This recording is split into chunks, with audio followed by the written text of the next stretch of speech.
Hello and welcome to this new video series where I have a look at the Scottish Gaelic course on Duolingo. I thought that whilst I go through and practice the course myself, I would point out some of the differences between East Perthshire Gaelic and the Gaelic used in the course.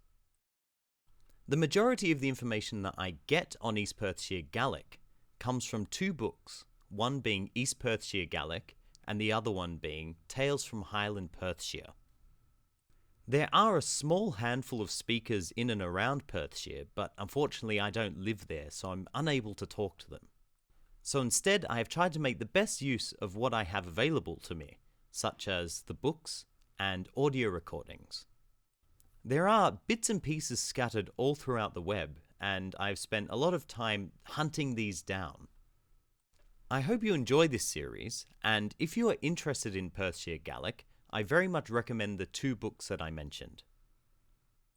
One thing to mention before going into the video is that there are a lot of bits of information that I can't verify.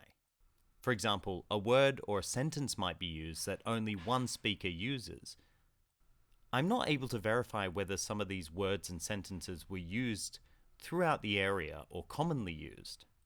And it may well be that the speaker that was interviewed in the book was misremembering something, mispronouncing something, or maybe making some sort of grammatical error.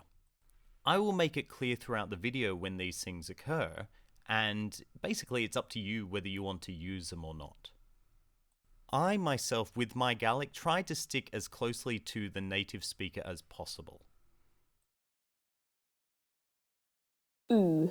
This one is the same in East Perthshire Gaelic. This is interesting because in East Perthshire Gaelic, the final A often gets dropped, so it'd be Hamidon. Ha much tolichtje. This one is quite a bit different and would be Hamuch Tolichich. Ha much tolichtje. Again dropping the final vowel, and also the C becoming ch.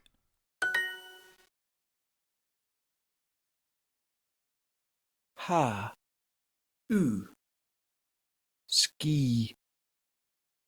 This isn't too different. Hauski.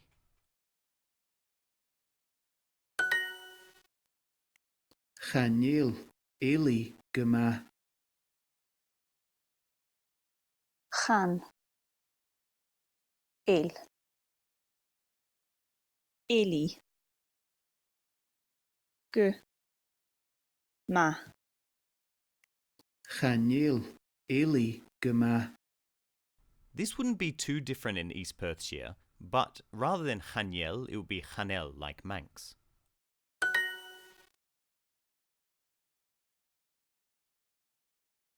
Ha. Mi. Ski. Hamiski.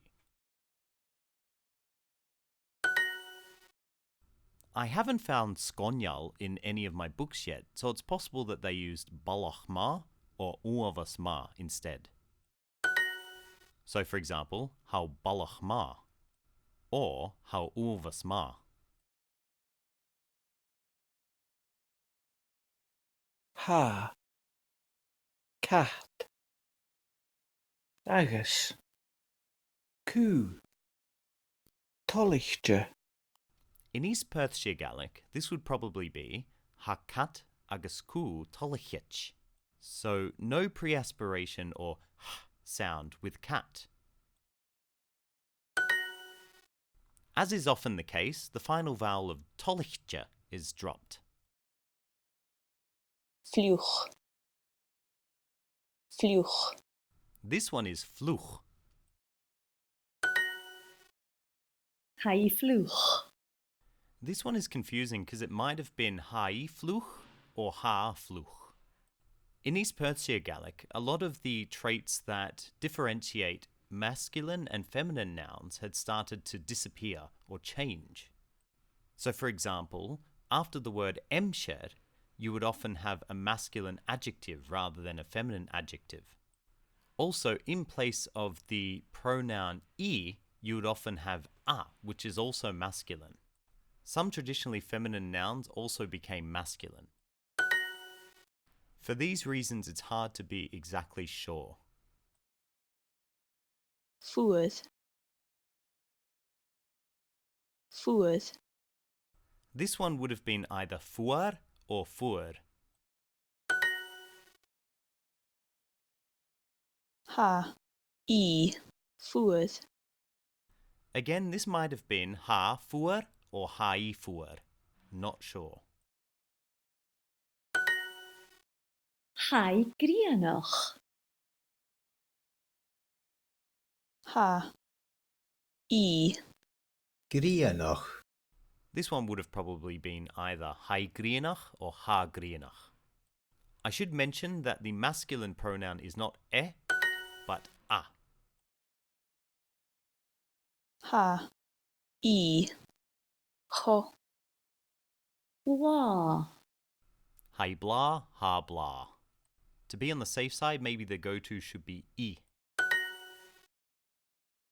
Chaneli blah agus grianach. The pronunciation of this one I don't think is too different to the standard form. In standard, often you'll find many ñ sounds, but in East Perthshire Gaelic, many of these have disappeared. Ha. E. Grianach. Ias. Food. Hai grianach agus fuar. Ha. E. Ho. Guach. East Perthshire has the form guar. So perhaps in East Perthshire it would be hai ho guar. I hope you've enjoyed this video. Thank you very much for watching.